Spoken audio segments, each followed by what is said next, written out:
आज के क्लास में आपको मैं अपना टॉपिक बतला दूं जिस पर मुझे डिस्कशन करना है।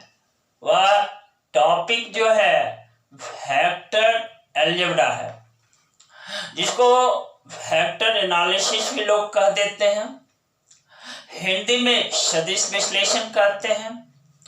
उसी वेक्टर एनालिसिस से एक कंटेंट्स लिया हूं जिस पर हमें डिस्कस करना है और कंटेंट सामने लिखा हुआ है।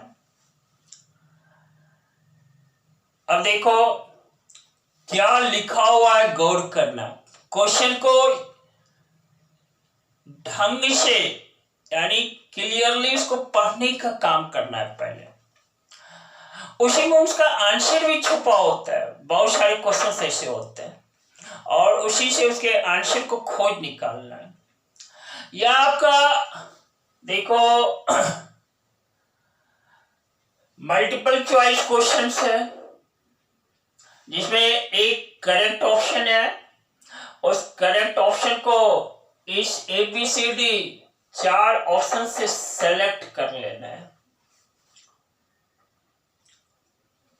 देखो लिखा हुआ है vector A and vector B are collinear vectors. Then which of the following are incorrect? यहां पर लिखा हुआ है, मेरी उंगली पर ध्यान दो। इनकरेक्ट कौन है ABCD में, वह खोजना है। इनकरेक्ट खोजना है। ध्यान नहीं रहने के कारण बहुत सारे बच्चे क्या होंगे, करेक्ट को खोज करके सेलेक्ट कर लेंगे। इसीलिए तो कहा क्वेश्चंस को क्लियरली ध्यान से पढ़ना है पहले। इनकरेक्ट, इसमें 4 ऑप्शंस हैं ABCD। चारों ऑप्शंस को डिस्कस करूंगा। चारों ऑप्शंस को करेक्ट है तो कैसे करेक्ट है, इनकरेक्ट है तो कैसे इनकरेक्ट है, चारों ऑप्शंस पे डिस्कस करूंगा। देखो सबसे पहले तो ध्यान दो, लिखा हुआ है 2 वेक्टर्स है, vector A and vector B। तो उसको मैं फिर से लिख लेता हूं, वेक्टर A एंड देखो वेक्टर B। पहला ऑप्शन को मैं पहले डिस्कशन के लिए सेलेक्ट करता हूं। देखो लिखा हुआ है vector B equal to lambda into vector A for some scalar lambda. आपके ध्यान में होना चाहिए कि हमें इनकरेक्ट खोजना है। और देखो A और B यहां पर 2 वेक्टर हैं। पहला ऑप्शन में लिखा हुआ है vector B equal to lambda into vector A। अब यह करेक्ट है कि नहीं करेक्ट है, यहां देखो लैंग्वेज में लिखा है फॉर सम स्केलर लैम्ब्डा। ये लैम्ब्डा क्या है, स्केलर क्वांटिटी है। और यह ऑप्शन मेरा करेक्ट है, इनकरेक्ट नहीं है। ऐसा क्यों? क्योंकि क्वेश्चंस में लिखा हुआ है 2 कॉलिनियर वेक्टर्स हैं। ये वेक्टर A और वेक्टर B कॉलिनियर वेक्टर्स हैं, यानी एक रेखा में सजे हुए हैं, लाइन अप है दोनों वेक्टर्स। तो देखो ये वेक्टर A ये है, वेक्टर B मान लेते हैं, लेट कर लेते हैं, लेट किया ये है। तो जब कॉलिनियर होता है ना तो vector B equal to lambda into vector A, इस टाइप के रिलेशन को हमें शो करना पड़ता है, दिखाना पड़ता है कॉलिनियरिटी के को प्रूफ करने के लिए। इसका मतलब है वेक्टर B जो है ना lambda times of vector A, यानी वेक्टर बी का जो मैग्नीट्यूड है ना, वेक्टर ए के मैग्नीट्यूड का लैम्ब्डा टाइम्स है, लैम्ब्डा स्केलर है, और दोनों का डायरेक्शन जो है ना सेम है। तो ये कॉलिनियर वेक्टर्स का डायरेक्शन सेम होता ही है, और मैग्नीट्यूड कुछ भी हो सकता है क्योंकि दो डिफरेंट वेक्टर्स हैं। तो यह मेरा ऑप्शन जो है ना करेक्ट है। अब देखो ऑप्शन बी, यहां पर ध्यान देना, ऑप्शन बी है vector A equal to plus minus vector B. देखो वेक्टर ए इक्वल टू क्या है, प्लस माइनस वेक्टर बी।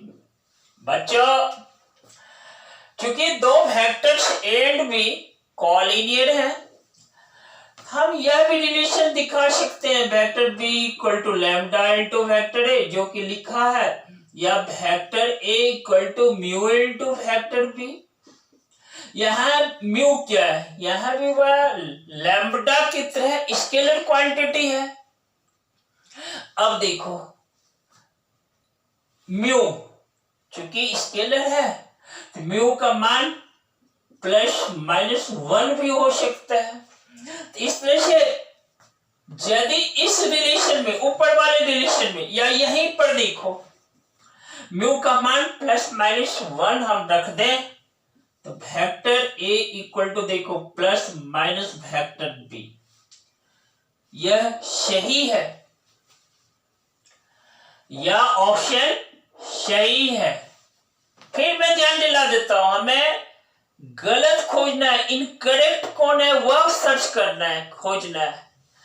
तो ऑप्शन ए भी सही है, ऑप्शन बी भी सही है। अब देखो ऑप्शन सी पर विचार करते हैं। ऑप्शन सी में क्या लिखा हुआ है, देखो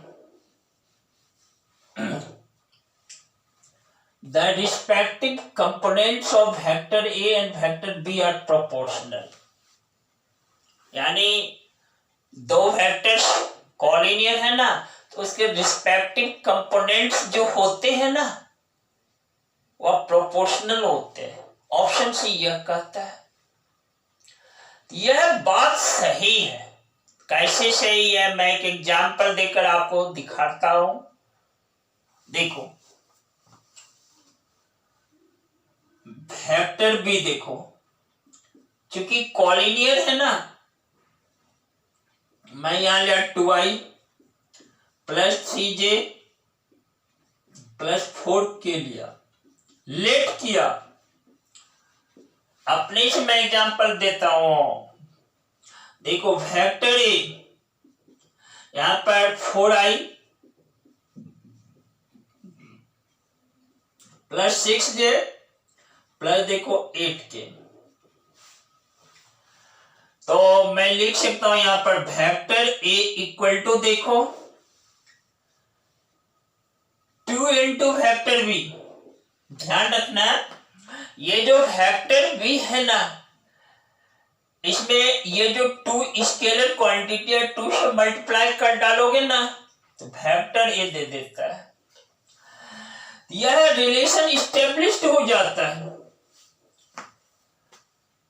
और यह रिलेशन जो स्टैब्लिश्ड हुआ, इसका मतलब आपको समझाया भी, यानी वेक्टर ए और वेक्टर बी कॉलिनियर वेक्टर्स हैं।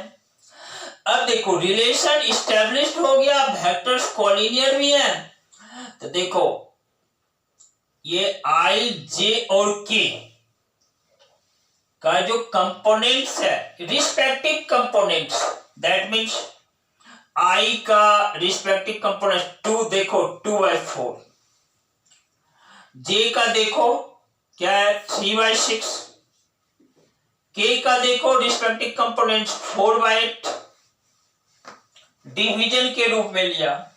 देखो 2/4, 3/6, 4/8, सब को स्मॉलेस्ट फॉर्म में लाओगे ना, वह 1/2 के इक्वल है। सब क्या है 2/3 इक्वल टू देखो 3/4 है, इक्वल टू 4/8 है, सभी 1/2 के इक्वल है। यानी इसका मतलब है रिस्पेक्टिव कंपोनेंट जो है ना प्रोपोर्शनल है, समानुपातिक है। यह बात सही है दो कोलिनियर वेक्टर्स के लिए। तो ऑप्शन सी भी मेरा सही है, ऑप्शन ए सही है, ऑप्शन बी सही है, ऑप्शन सी सही है। हमें इनकरेक्ट ऑप्शन खोजना है, तो ऑप्शन डी मेरा इनकरेक्ट है। अब इनकरेक्ट है, कैसे इनकरेक्ट है उसको डिस्कस किया जाए। देखो ऑप्शन डी में लिखा हुआ है both the vectors A and B have same direction but different magnitudes. यहां पर मैं डिस्कस कर डालता हूं ऑप्शन डी के लिए। देखो क्योंकि वेक्टर ए और बी क्या है, कॉलिनियर है, हैव सेम डायरेक्शन। यह आवश्यक नहीं है कि दो वेक्टर सेम डायरेक्शन में ही हो तभी कॉलिनियर होंगे। ध्यान रखना अनलाइक पैरेलल वेक्टर्स भी कॉलिनियर होते हैं। अब अनलाइक पैरेलल वेक्टर्स मींस एक वेक्टर का डायरेक्शन यदि ईस्टवर्ड है, दूसरे का वेस्टवर्ड है, एक का नॉर्थ की तरफ है, दूसरे का साउथ की तरफ है, वो दोनों वेक्टर्स भी कॉलिनियर होते हैं। यहां देखो जैसे वेक्टर ए ये है मेरा और वेक्टर बी का डायरेक्शन देखो अपोजिट है, लाइन अप तो हो गया। कॉलिनियर का सेंस यहां पर क्या है, लाइन अप होने से, एक रेखा में सज जाने से, एक लाइन में सज जाने से सेंस है। और चूंकि दो वेक्टर्स ए और वेक्टर बी अपोजिट डायरेक्शन में है लेकिन कॉलिनियर है, हैव सेम डायरेक्शन, यह जरूरी नहीं है। दूसरी बात बट डिफरेंट मैग्नीट्यूड्स, यह भी जरूरी नहीं है। वेक्टर ए और वेक्टर बी है, ठीक है, उसका डिफरेंट मैग्नीट्यूड हो यह आवश्यक नहीं है। सेम मैग्नीट्यूड है फिर भी वह कॉलिनियर हो सकता है, यानी उसकी लंबाई सेम है, कॉलिनियर हो सकता है। देखो यहीं पर मान लो कि वेक्टर ए और वेक्टर बी, देखो डायरेक्शन अपोजिट है।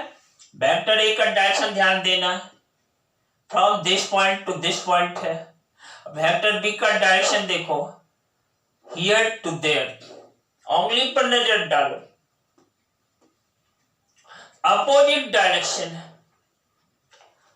हो सकता है इसका मैग्नीट्यूड इक्वल भी हो सकता है मैग्नीट्यूड इसका अलग अलग भी हो, कोई जरूरी नहीं है।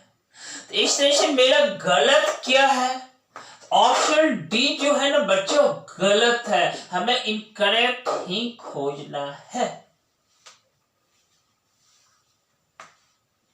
क्या खोजना है, इनकरेक्ट खोजना है।